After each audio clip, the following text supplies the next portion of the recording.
Hello, everyone, and welcome back to Our Eyes on Indie. My name is Finn, and it is my absolute pleasure to bring you our updated review on Inkbound, which just got its first major update, the Starship of Terrors, which introduces a whole new book, a whole new NPC, a few new vestiges, a new aspect to play as, and so much more. So that's what we're going to be diving into today, is let's see what the update brought, and are all the changes good? Is Inkbound still worth your time? Or is it really starting to sink into the ink sea? Let's get in and find out. So in case you missed our previous review on Inkbound when it first launched, you'll know that us here at Our Eyes on Indie, we love Inkbound, especially me.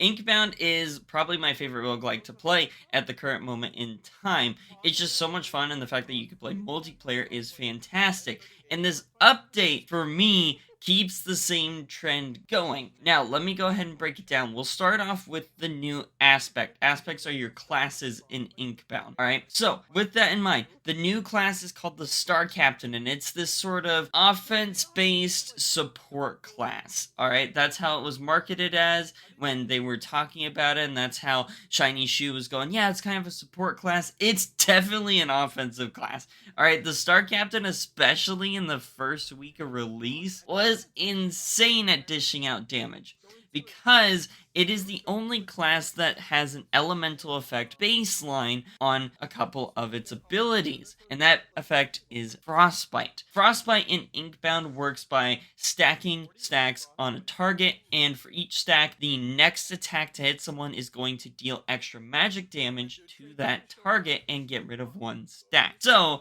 if you're just stacking Frostbite damage and you're able to apply it with two of the three bindings that the Star Captain has, you're just able to dish out tons of burst damage by applying the Frostbite and then proccing it on the next turn. Plus, a couple of the vestiges that the Star Captain has specifically for the class help with that a lot. Now, to be fair, they did just nerf the Star Captain as of yesterday, and that definitely helped a bit. The Star Captain's still able to deal out crazy amounts of damage, but definitely helped a little bit in the balancing department not to feel too overpowered. Now, I will say this, since the Star Captain has no movement bindings at all, that helps a bit too with balancing. If you get stuck in an area, then guess what? You are stuck. You're not able to get out, and you are going to take that damage. So very good at dealing damage, especially with the Frostbite. Now, the other thing too with the Star Captain is you have your mission leader ability, and this is the support aspect of the Star Captain. And how this works is you start out in the offensive mode, and what that does is it gives you and all your allies +1 ability power. Now, you're able to activate this binding, and it swaps you to the defensive mode, and for that turn will grant you and your allies 2 shield. It also grants you 1 stack of Sentinel Drone. Sentinel Drone makes it so the next attack you use is going to have a follow-up attack from the drone that deals physical damage. Now, this is one of the interesting things, is if you want, you could build physical on Star Captain, but it only affects the Sentinel Drone. That's the only thing it does. Your other 2 bindings are not going to be dealing nearly enough damage if you do build that way, but it is something you could do. It can be kind of fun. If you're a multiplayer and you're just building drone and you're just consistently getting to a spot where I was able to make it so my Chillizer, which is your first binding, lowers the cooldown of Mission Leader, which I had lowered down to 1 turn anyway, so I was able to just consistently use Mission Leader over and over and over again, and just give tons of Sentinel drones to my entire team, so they were able to get tons of extra physical damage every single turn. It's cool. And then when you swap back from defensive mode to offensive mode, it also gets the empowered version, where it's like, oh, okay, now I have 2 ability power to work with. So it's one of those abilities you need to think ahead of, am I going to swap modes this turn, because then am I going to deal more damage, or can I swap now and go ahead and get the defense that I need to withstand an attack, or do I save it for another turn, or do I really just want the Sentinel Drone? Because the Sentinel Drone, that extra little bit of damage is super nice, right? Especially if you're an obelisk, having an extra 50 points of damage when you're not able to deal much damage, especially at the start, is incredible. So overall, the new aspect is fantastic. It's an absolute blast to play, especially with Cryoclasm. It is one of the coolest looking abilities in the game. It's basically a giant ice nuke. The ascendants are all super interesting for them. Maybe it's giving it so you have extra frostbite damage for the rest of a fight, which I still think is the best mission leader augment for Arctic Commander. It is insane. You can even go for a sort of crit build with one of the Chillizer ascensions. It's really interesting, and I like it. It's super cool. Now, what else is super cool and is actually a rework is movement. Movement got completely reworked in this update. No longer will you be spending willpower to move. Instead, you have a base amount of movement based on your movement speed stat. You start out at a base amount and then are able to increase that from some of the fountains throughout the game, as well as, of course, vestiges. Now, this system is interesting. It's something you're going to have to get used to if you played a bunch of the original update for this game. So, this means you can use all of your willpower and then move, which is awesome. That means no more if you accidentally just go ham on a guy and then you're like, shoot, I didn't leave enough willpower to move out. Yeah, not gonna happen anymore. Instead, you have to think more strategically about, okay, if I move here and then use an action, where am I able to move from here? You get a little preview circle on your screen showing you, okay, this is how much movement you now have going into your next set of movement after your action. So you got to keep that in mind. And you also have to think, okay, if I end my turn here, where am I able to move next turn? I think what's awesome about this is, one, we no longer have to spend will on movement, which feels great. Now, while there is the caveat of like, yeah, I can burn all my willpower just to avoid pretty much anything, that's also like, okay, I burned all my willpower just to avoid taking hits, you know? It adds an extra layer of thinking about where am I gonna move and how do I want to move, which is great on a tactical level, and it also just feels nice to be able to burn everything on one spot and then move, instead of, if you're a melee class, especially like Obelisk or Magma Miner, you don't have to worry as much anymore because you're able to get out after dealing all your damage. Now, the other thing that I was maybe a little bit concerned about for a brief moment when I first heard it was, how are movement bindings going to be affected? Because this is obviously a great change for the aspects that don't have movement binding, like Weaver, Star Captain, right? These things are great, or even Clairvoyant. It helps a lot with them, but also movement bindings still feel incredibly useful. Because you do have limited movement, you are still going to want ways to get extra movement, even if it does still cost willpower for those, unless you get the cost down by some weans of vestiges or binding enhancements. But it still feels good. All movement bindings still feel great, which is fantastic. Now, they also added a new book, the Derelict Starship. And so for those of you that haven't played Inkbound, a book is essentially like a level. So it's your next area you're going to go into during a run. Now, the Derelict Starship is awesome. Okay, it's all Jules Verne-esque theme with like, hey, we got this really cool futuristic starship, but also there's kind of like a study here with like some nice fancy little armchairs that are cushioned, right? It's not the whole tech style, it's more of that Jules Verne style, and I love that. I love Jules Verne. I think all of his stuff is awesome. So as a big Jules Verne fan and just a big novelist fan in that, it's awesome for me. I think it's fantastic, and I think a lot of people can get behind the steampunk styling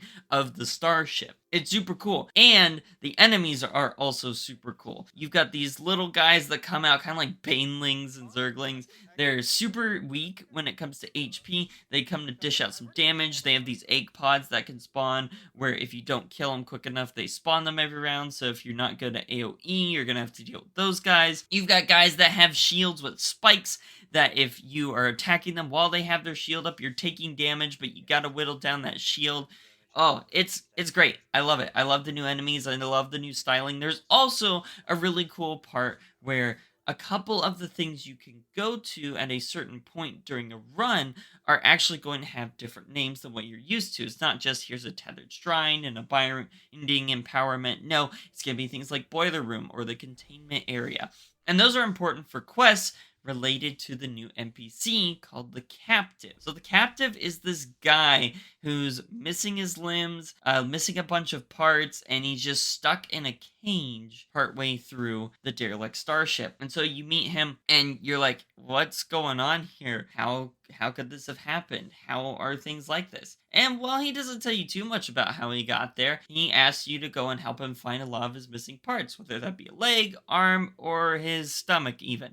And so going along throughout doing a lot of these seasonal quests, getting to meet this NPC is super cool. It's a lot of fun and changes the starship a bit. You unlock the ability to get into a couple extra areas here and there, and some of the areas, especially in the lab where the captive is held. It's super cool. And the boss, The boss is fantastic. The new boss is called the Mimic, and what it does is it has a base form where it takes reduced damage. That's its phase area. And then, of course, you have Mimicry, where it mimics the aspects that you as a Needless take on and has some mimicked versions of the abilities that those aspects carry. It's a really cool boss fight. It's a lot of fun. It's difficult. It's challenging, especially in multiplayer when the damage gets scaled up and the health gets scaled up. It is a good time. Definitely one of the fun boss fights for a book. Now, when it comes to the story as a whole, the story is for this season that the derelict starship being opened has let a monster out, a monster that was being contained within the derelict starship. It's causing the ink sea to rise. It's also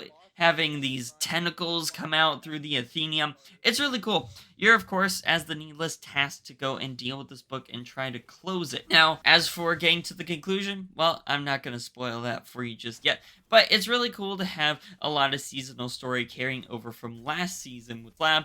It's a good time. I love it. It's great. The seasonal story has been fantastic. It's a lot of fun in terms of like, oh, it's simple enough to follow without having to worry about too much if you're one of those people that's just here for the roguelike aspects of the game. But if you want to delve into it, you absolutely can. Speaking of the roguelike aspects, let's really quick talk about the new meta progression that's in the game with this season with the introduction of trinkets. Trinkets are a new meta progression. There are currently a decent amount in the game. I think it's a fair amount to start with here. And they're all very interesting.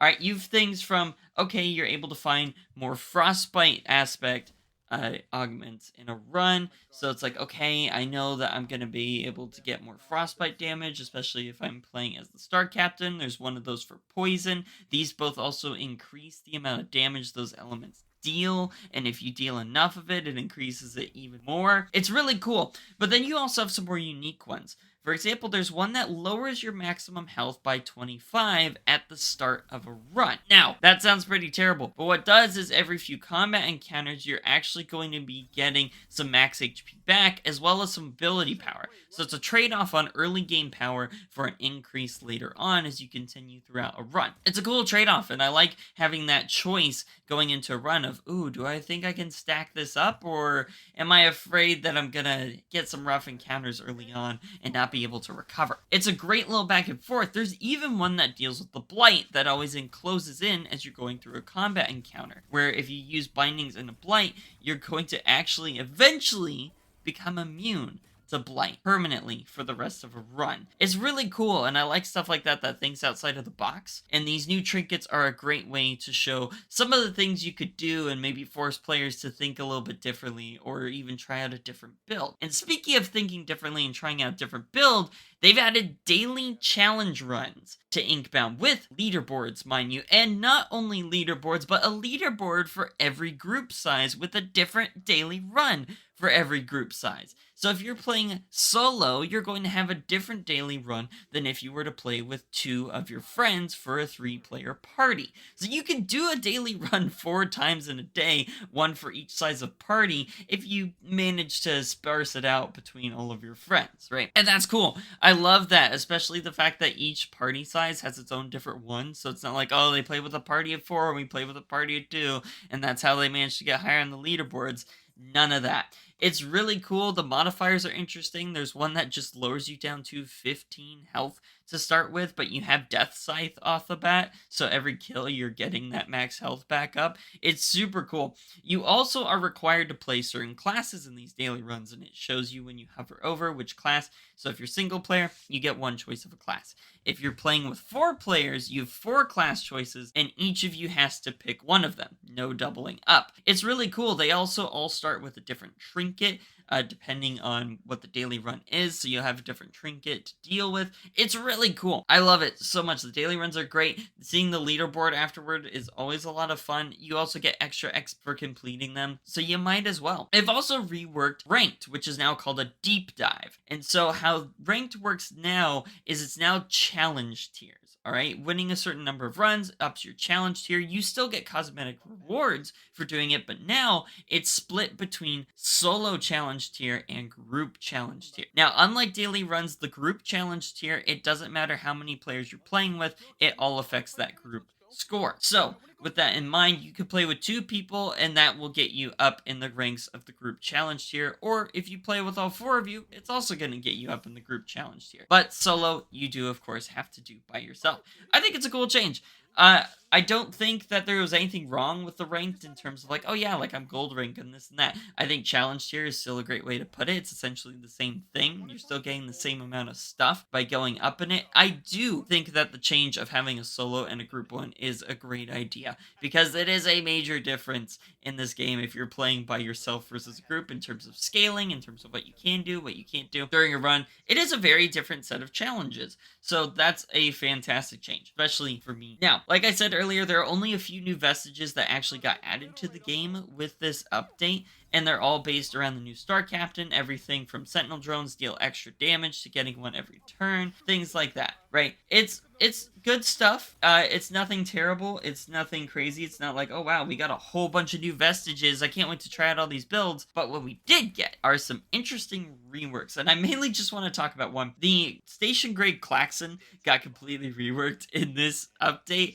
and wow, it is totally different. It now no longer gives you the physical power stacking. Instead, it's all about move speed. In the first turn, you get a little bit of physical power. It's interesting. I'm glad to see them looking at things because Station Grade Klaxon was definitely one of those, especially in boss fights, could get you stacking so ridiculously high on the physical power scale that it was just like, ooh, this is a little overpowered. Not gonna lie. I would like to pick it up and keep it every single time I found it when I was playing a physical character, or even if I was playing Weaver, due to the fact that Constrict is a physical binding. It was just a really good vestige, and now it's been nerfed. So just keep that in mind going forward, that Shiny Shoe, they're paying attention to the vestiges, and they know exactly when it comes to that. Now, really quick, let's talk about the Battle Pass and seasonal levels, because there's actually a little bit to talk about here. First and foremost, seasonal levels, you're actually going to get things for leveling up now. You're going to be, if you weren't able to complete every single quest in the previous season, those vestiges that you would unlock from some of those smaller quests are going to be there now. So how that works is every time you level up, you get one of those vestiges,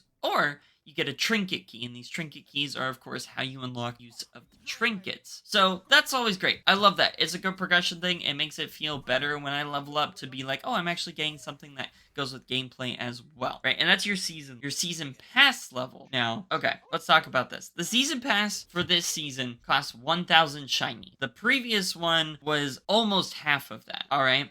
So we're almost doubling the price of the season pass. Now, the thing with that is you're actually getting less rewards than you did last season. Now, the season pass rewards are every 2 levels instead of every level. Now, overall, I don't have a big problem with this. And my reason for that is, well, first and foremost, it's a small indie company, so I'm okay with them not having as much content in a season pass compared to some AAA company.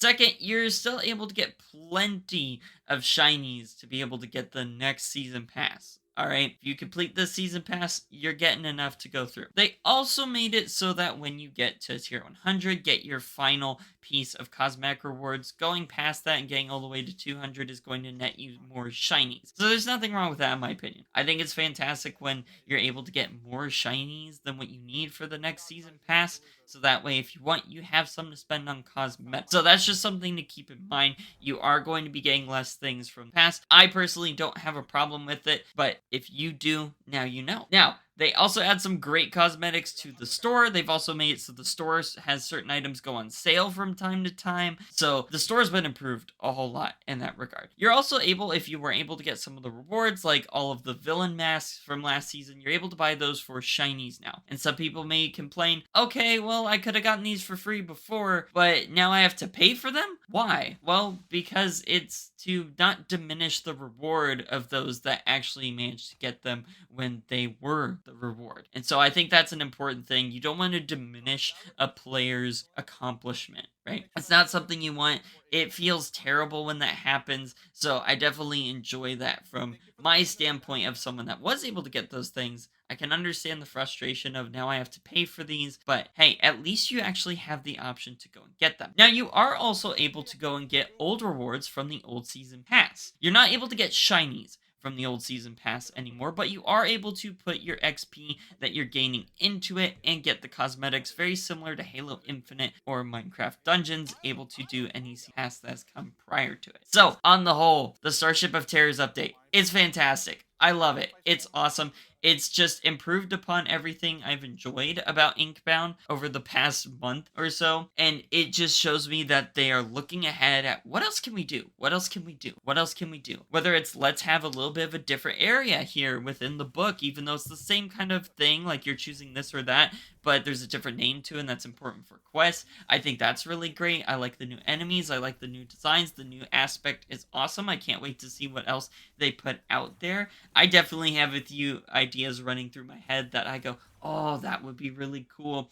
And the trinket system I think is great as well. I love having that kind of, okay, I can pick this, or if you even want, you could technically go in with that one if you want to be old school clean. And then, of course, I think the new daily challenges are fantastic. Overall, Starship of Terrors, a fantastic update. Phenomenal, even. And Inkbound, still definitely worth that price tag of $19.99. This is a game you definitely want to go ahead and jump in on as soon as you can, especially if you're a fan of roguelikes, especially if you're a fan of multiplayer and roguelikes. It is wonderful. But, ladies and gentlemen, that is our updated review on Inkbound with the Starship of Terrors update. It is fantastic. It is wonderful. But, with all that said, my name is Finn. You guys have a fantastic rest of your week. Make sure to like this video if you enjoyed, and subscribe to keep up to date with all things indie. A whole bunch of indie games have come out this past month of August, and I am doing my absolute best to play through them all and then be able to give you in-depth reviews of them. But, you know, it's hard to go through and be able to play everything while keeping up with a busy schedule. But with all that said, you have a fantastic rest of your week. We'll be here with our eyes